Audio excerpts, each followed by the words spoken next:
In a Russian zoo, a weak puma cub was lying there, dying. The local veterinarian was about to put the alien youngster to death since he had given up on treating his worsening lung illness. Then suddenly an incredible event occurred. In the Penza Zoo's administration area, a married couple and the zoo manager were seated at desks opposite one another. For a juvenile puma cub, the choice they were going to make would literally mean the difference between life and death. There was no doubt that the alien cub would die in the zoo, and the pair had all the know-how to bring it back to life at home. In order to adopt the cub and give it a shot at life, they were pleading with the zoo management. The manager, however, appeared uncertain. Although he was aware that the cub would not survive under the zoo's care, it was an uncommon request. He wasn't sure he was prepared to put himself out there that far, and this would have to be a case of humanity defeating bureaucracy. The man had to make a difficult choice between his profession and a dying puma cub.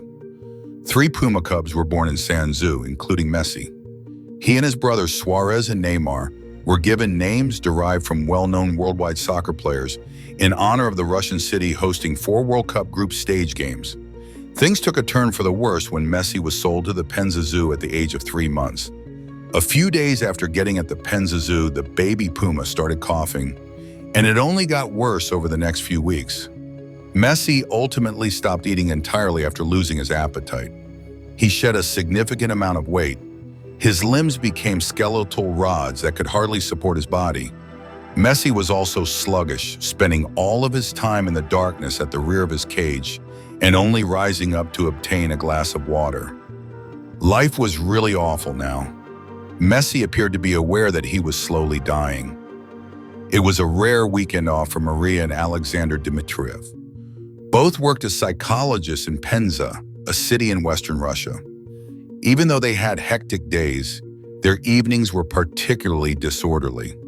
You see, they had adopted a somewhat odd family, one that needed extra care and attention because they didn't have any children of their own. The Dmitrievs had 2 cheetahs and a Sphinx cat.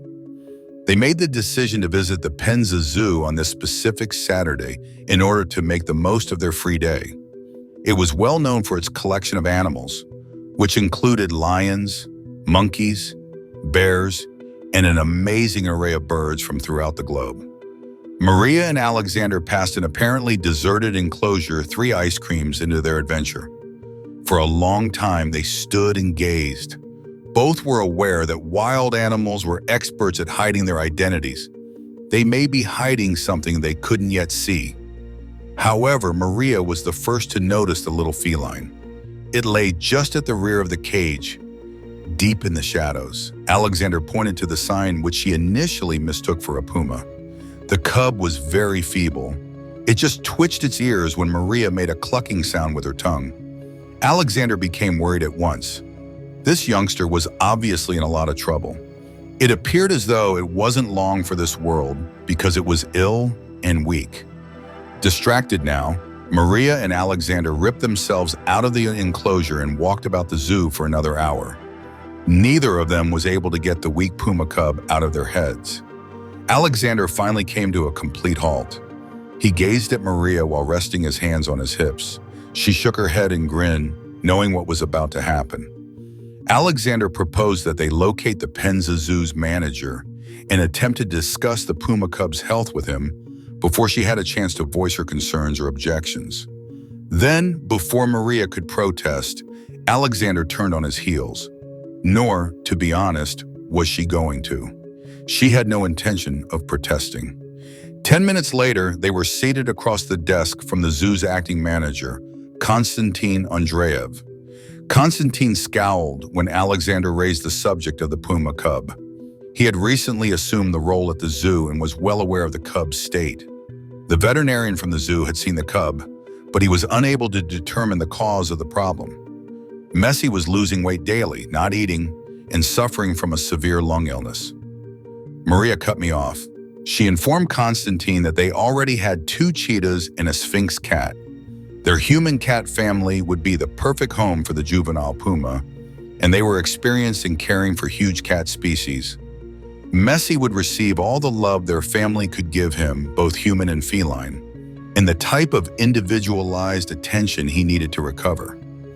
Alexander secretly believed that Maria's request was being ignored.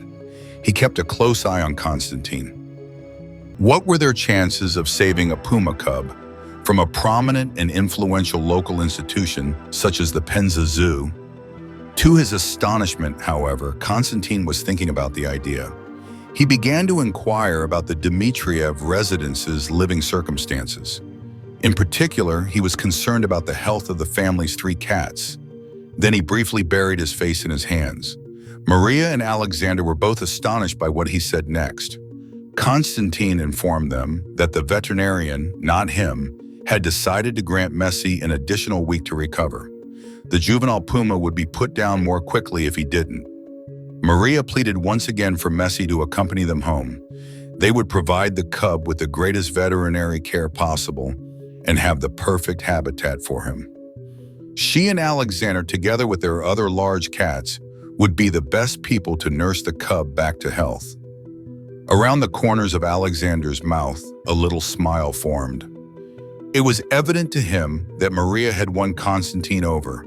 All he had to do now was decide. He was persuaded.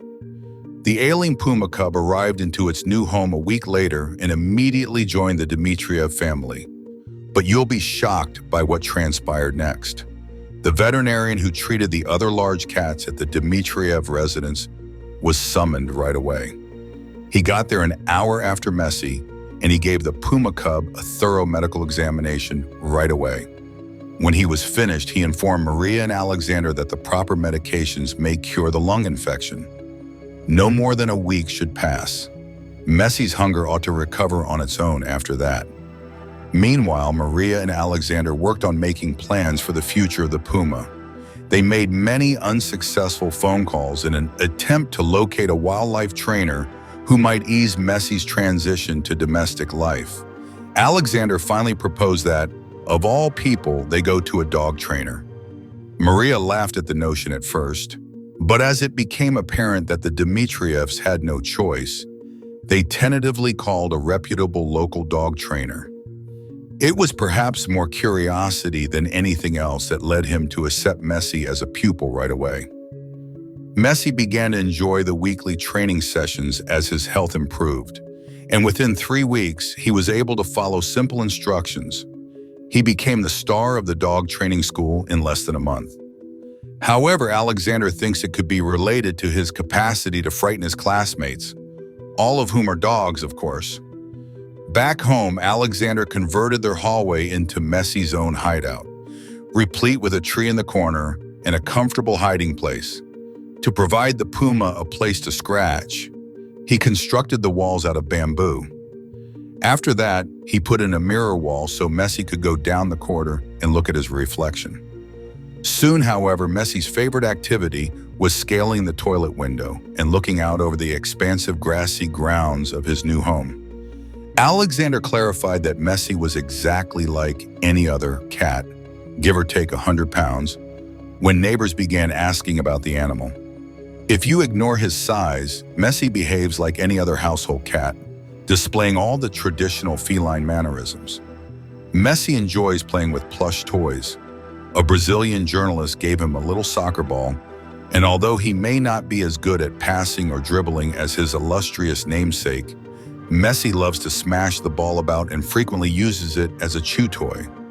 Messi is just 2/3 the size of a conventional puma and weighs only 90 pounds, which is nevertheless 10 times higher than the ordinary cat's weight because of his health problems as a youngster. It might be dangerous to have a cat that big at home, of course, but Messi is a special animal. To feed Messi, Maria exercised additional patience in her psychological practice. The puma vacuums up around $600 worth of raw meat each month since recovering. The sickly, appetiteless cub Maria and Alexander had rescued from the Penza Zoo is a long cry from that. The narrative then took yet another astounding turn. Alexander thought it was time to introduce Messi to social media because of the unceasing attention this now Russian puma was receiving. It goes without saying that Messi became popular right away. His Instagram account, which currently has 400,000 followers, is run by Maria. Naturally, Messi is blissfully ignorant of his notoriety and superstar status. Faith in mankind may be bolstered by this tale of a loving couple saving a dying puma cub from certain death. What about the manner it adapted to its new family's home life? Please leave a comment below if you have a tale of a wild animal being saved from captivity. We would adore hearing it. I appreciate you viewing.